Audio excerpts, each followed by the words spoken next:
భారతదేశంలోని కాశ్మీర్లో ఉండేటటువంటి మహిళ, ఆమె పిల్లలేమో పాకిస్తాన్లో ఉంటారట.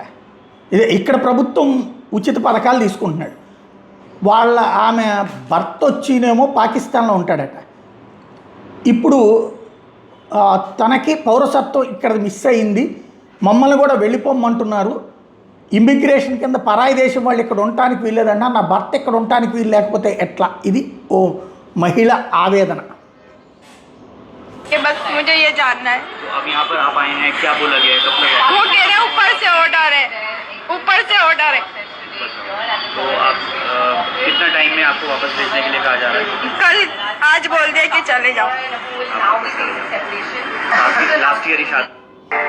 ఈమె స్పెషల్ ఏంటంటే పాకిస్తాన్ అబ్బాయిని పెళ్లి చేసుకుంది. కాశ్మీర్ వాళ్ళు పాకిస్తాన్ వాళ్ళని పెళ్లి చేసుకుంటే వాళ్ళకి పుట్టే పిల్లలకి మాత్రం కాశ్మీర్ పౌరసత్వం వస్తాయి. అదే భారతీయులు చేసుకుంటే పౌరసత్వం పోతుంది. ఇలాంటి దిక్కుమాలినటువంటి చట్టాన్ని తీసుకొచ్చినటువంటి ఆర్టికల్ 370 తీసుకొచ్చినటువంటి నెహ్రూ సాక్షిగా ఎన్నేళ్ళు నడిచింది. ఇప్పుడు చట్టం మారినటువంటి నేపథ్యంలో పాకిస్తాన్ వాళ్ళు ఇక్కడ ఉండడానికి వీల్లేదంటే కాశ్మీర్లో ఉన్నటువంటి అనేక మంది మహిళల భర్తలు కాశ్మీర్ వాళ్ళే. అప్పుడు పెట్టిన రూల్ ఏంటంటే పాకిస్తాన్ వచ్చి కాశ్మీర్ అమ్మాయిని పెళ్లి చేసుకుంటే వాళ్ళకి కాశ్మీర్ పౌరసత్వం వస్తాయి, వాళ్ళ పిల్లలు కాశ్మీర్ పౌరసత్వంలోనే ఉంటారు. అదే భారతీయ అబ్బాయిని చేసుకుంటే పిల్లలకు పౌరసత్వం రాదు. ఇలాంటి దిక్కుమాలిన రూల్ పెట్టారనమాట. ఇప్పుడు అప్పుడేమో తప్పు లేదు, ఇప్పుడు తప్పు అనిపిస్తోంది. ఓవరాల్గా పాకిస్తాన్ వాళ్ళని వెనక్కి పొమ్మనమంటే ఇక్కడున్న కాశ్మీరీలో ఉన్నటువంటి ముస్లిం మహిళలు ఆవేదన వ్యక్తం చేస్తున్నారు.